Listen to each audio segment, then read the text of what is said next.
What's good, Burgundy and Gold Nation? Marcus Reed here, and today we're diving into some straight-up game-changing talk. Buckle up, because we're staring down decisions that could reshape our squad's future in a big way. There's heavy buzz about Nick Chubb rocking the Burgundy and Gold. Whispers of a blockbuster move straight out of Green Bay.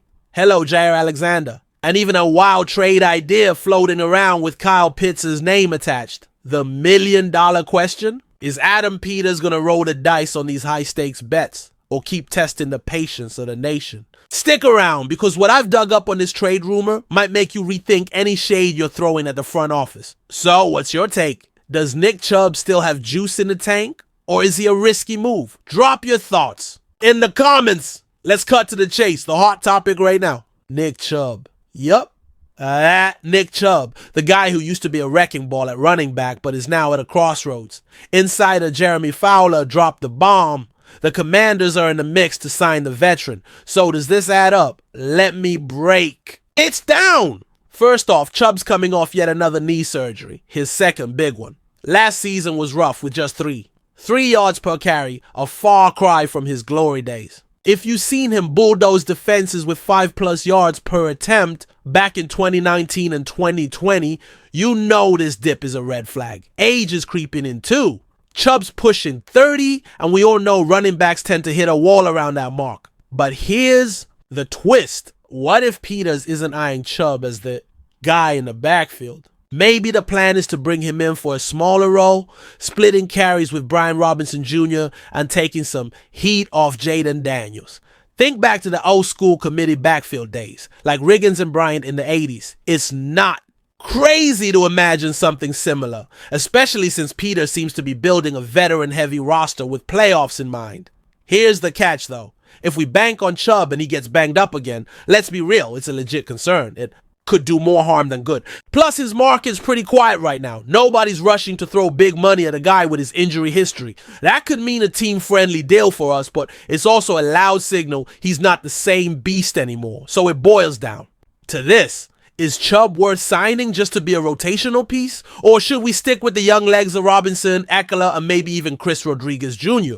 I'm torn, fam. But this Chubb chatter raises a bigger question. If Peters is eyeing seasoned vets to beef up the roster, could we see another bombshell move? Like, say, a certain Pro Bowl cornerback who's in a tricky spot up in Green Bay. Speaking of bombshells, let's talk Jaire Alexander. Look, Burgundy and Gold Nation, I know some of you are side-eyeing this one, thinking, why sink cash into another injury-prone veteran corner? I get it. But let's zoom in. Jaire Alexander, 28 years old, 2-time Pro Bowler, once considered a top-tier corner in the NFL. Problem is, his body's been letting him down. Since entering the league, he's only played 1 full season, or back in 2019. Otherwise, it's always a nick here, a tweak there. With a cap hit of nearly $25 million in 2025, the Packers are clearly looking for an out. Maybe cutting or trading him after June 1st to save some serious coin. So why would the Commanders be a fit?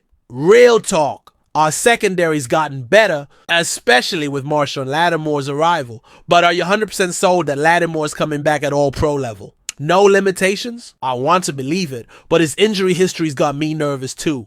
And when it comes to depth, we're not exactly stacked. The draft helped, but in the NFL, depth is survival. If Alexander hits the open market and is open to a modest deal, maybe with performance-based incentives, Peters might think, why not? But I've got doubts. Bringing in Alexander is a high-risk, high-reward move. And you know how it goes. Stacking up injury-prone vets can backfire fast. Then there's the locker room vibe.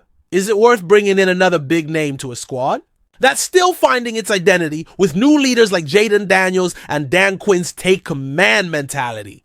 Bottom line, it could work if the stars align. But to me, it feels like the kind of splashy move we saw too often in the Snyder era. And you longtime fans know exactly what I'm talking about. Betting on big names without thinking about the big picture. But if Peters really wants to speed things up, there's another rumor that's got everyone buzzing. What if the Commanders go after a certain star tight end from Atlanta?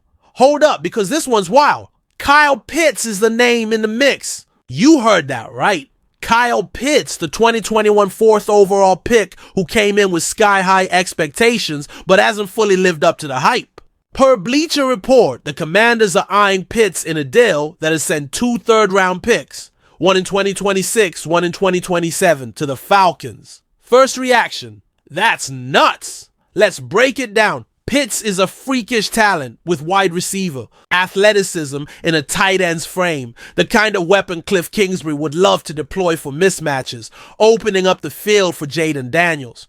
Picture an offense with Pitts, Sinnott McLaurin, and maybe Deebo Samuel if he re-signs. That's straight up fireworks on paper, but is it worth the gamble? Here's the deal. Pitts is heading into his final contract year in 2025, playing on his 5th-year option, and after that he's going to want a bag.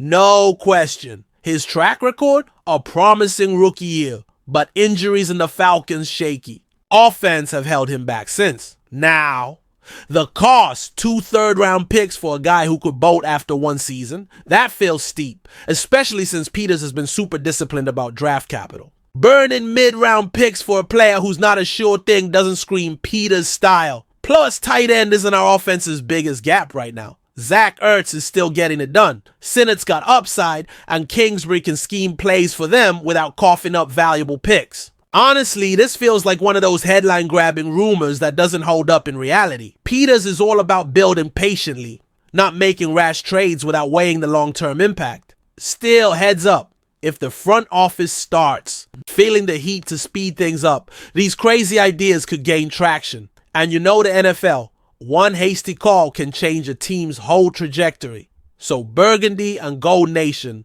the stage is set. Nick Chubb is a potential depth piece, Jaire Alexander is a tempting but risky swing, and this wild Kyle Pitts talk showing someone's thinking way outside the box. But let's keep it real. Rebuilding isn't a quick fix. It's grind, patience, and smart moves. The foundation's coming together, but the pressure for instant results is real. So I'm throwing it to you. Do you think Adam Peters will stay the course and avoid these high-risk bets? Hit the comments with your take, Burgundy and Gold Nation. And if you're as hyped as I am for this new era of Commanders football, subscribe to the channel to stay locked in for every step of this journey.